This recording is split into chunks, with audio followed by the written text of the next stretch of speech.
Good morning everyone.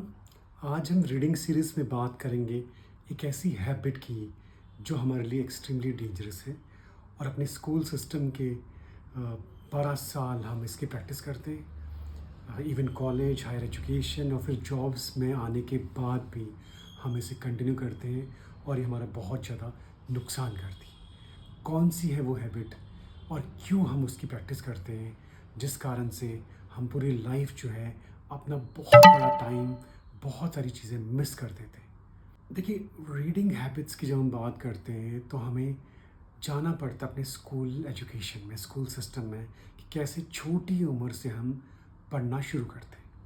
हम में से बहुत सारे लोगों ने जो अपनी पढ़ाई है वो लास्ट मिनट रीडिंग के थ्रू की, यानी एग्ज़ाम के एक दिन पहले, 2 दिन पहले हम पढ़ाई करते हैं, चीज़ों को याद करते हैं, रटते हैं और नेक्स्ट एग्ज़ाम लिखते हैं। उसके बाद एग्ज़ाम में पास भी हो जाते हैं, बहुत बार नंबर्स भी अच्छे आ जाते हैं और हम रिलीव हो जाते हैं कि चलो एक साल गुजर गया। So we read at last moment. और इस तरह के पढ़ने के जो नुकसान होते हैं वो ये होते हैं कि basically we try to memorise. हम कोशिश करते हैं कि जो भी चीज़ें उनको जल्दी में देखें, मेन पॉइंट्स को कैप्चर करें, मेन चीज़ों को याद करें और नेक्स्ट डे एग्ज़ाम में जाके उन्हें लिख दें। अब हमें कॉन्फिडेंस ये आ जाता है कि अच्छा चलो कुछ तो पढ़ लिया, और जब एग्ज़ाम में नंबर भी आ जाते हैं तो हमें और कॉन्फिडेंस आता है कि चलो इस ढंग से पढ़ाई हो जाती। बट अननोइंगली, अनफॉर्चुनेटली हम ये समझ नहीं पाते हैं कि इस तरह से जो पढ़ना है वो पढ़ना नहीं है। वो एक तरह से लर्निंग का सिर्फ पहला जो लेवल, मेमोरी के लेवल के तक सीमित रह जाता है। और रीडिंग के जो मेन कंपोनेंट्स हैं, यानी कॉम्प्रिहेंशन, पढ़ के समझना, वो हमारा मिस हो जाता है, क्योंकि रीडिंग के थ्रू समझ विकसित होती है और इस तरह के पढ़ने से समझ विकसित वाला हिस्सा कम हो जाता है। सो जस्ट इमेजिन कीजिए कि हम 3 साल की उम्र से, लेट्स से LKG से लेट्स से हायर एजुकेशन तक जो है 15 से 18 साल लाइफ के देते हैं और इसी तरह पढ़ते रहते हैं और रीडिंग कॉम्प्रिहेंशन कमज़ोर। एप्लीकेशन कैसे करना है पढ़ने के बाद, वो कम्प्लीटली मिसिंग। एनालाइज कैसे करेंगे पढ़ने के बाद, वो मिसिंग। नई चीज़ को क्रिएट कैसे करना है, वो मिसिंग। इवेल्युएट कैसे करना, वो मिसिंग। हमारा जो पढ़ने का तरीका है that is based on reading eight last moment. इसमें मेमोरी हावी, और मेमोरी हावी होने के कारण हमारा माइंड ये मानना शुरू कर देता है कि ऐसे ही पढ़ा जाता है। और सबसे बड़ी दुख की बात है कि हमारा पूरा फोकस जो एग्ज़ाम पास करने पे रह जाता है। हमें लगता है एग्ज़ाम में नंबर लेना ही हमारा मकसद है।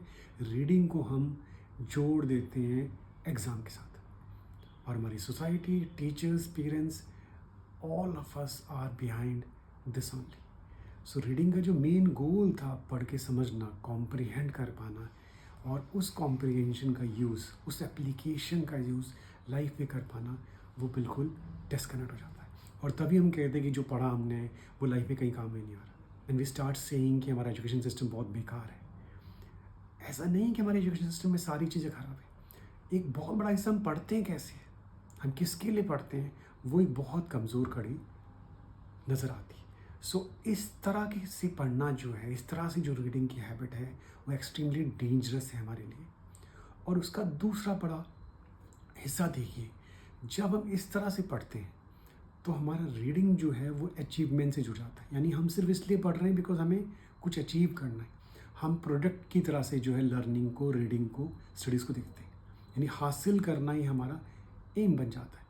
पढ़ा क्योंकि हासिल करना है, नंबर हासिल करना है। प्रोसेस पे हम फोकस नहीं करते, हम पूरा का पूरा फोकस हमारा प्रोडक्ट पे या हासिल कर में रह जाता है। और फिर वो हमारी पर्सनैलिटी का, हमारी लाइफस्टाइल का हिस्सा बन जाता है कि we start focusing on achievement of goals only, we do not focus on process. So just imagine कीजिए, let's take example of travelling. तुम कैसे ट्रैवल करेंगे? हिल स्टेशन जाते हैं तो हम इसलिए ट्रैवल नहीं करते कि यार travelling as a process, travelling as a journey जो है उसको देखना है, उसको इन्जॉय करना है। वी फोकस ऑन जाना है, किसी जगह पहुंचना है, उसको छूना है और वापस लौट आना है। Focus is not on the process, focus is on the achievement. और वो चीज़ें हमारी लाइफ स्टाइल में जगह जगह नज़र आती है। तीसरा बड़ा नुकसान क्या हो जाता है, ताकि रीडिंग कल्चर से निकलते हैं तो हम हमेशा जल्दी में रहते हैं। लास्ट मोमेंट पे किया है, लास्ट मिनट पे किया है, और जल्दबाजी में जो भी काम होता है वो नुकसानदायक होता है। हमें लगता है कि तेजी दें तो चीज़ें अच्छी होंगी, हम अननोइंगली जो हम कहते हैं ना फास्ट पेस लाइफ, वो फास्ट पेस किसने बनाई? वो हमने तो बनाई, हमारे स्कूल सिस्टम ने तो बनाई, हमारे रीडिंग के तरीके ने तो बनाई। फिर हम उसको जो है जस्टिफाई करने लग पड़ते हैं और हम कहते हैं लाइफ तो आजकल तेज हो गई। वी फॉरगेट कि लाइफ की ब्यूटी जो है वो स्लोनेस में, but because of whole design of how we read, how we gain knowledge, we start believing कि यही है लाइफ, यही तरीका है। सो एक छोटी सी habit at how do we read, it starts interfering in other aspects of life. So as a student, as a teacher, as a parent, we have to fix this.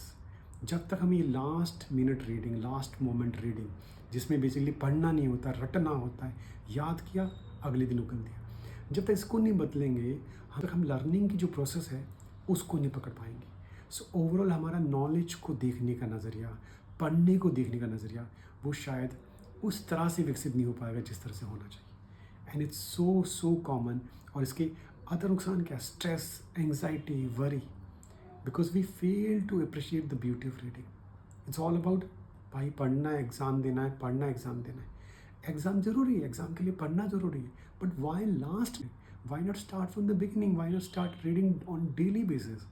Y last minute rush of reading just to get marks without focusing on the process, without focusing on the comprehension? So just imagine कितना बड़ा नुकसान हो जाता है। इसीलिए जैसे हम अपनी एजुकेशन सिस्टम से बाहर निकलते हैं, हम अपनी पढ़ाई कंप्लीट करते हैं, फिर हम पढ़ना जो है कर ही नहीं पाते, बिकॉज हमारे पढ़ने की जो आदत थी, पढ़ने का जो कनेक्शन था, पढ़ने की जो ब्यूटी थी, वो हमने कभी हासिल ही नहीं की। We are just reading to pass exams through last minute fight. So आप इमेजिन कीजिए कि आप अगर इस तरह से करते रहेंगे, will you be able to ever enjoy reading? So if you are a student, parent, teacher, please think around this. I hope you're liking this series. Please do comment, like, and share as you always do. Thank you so much.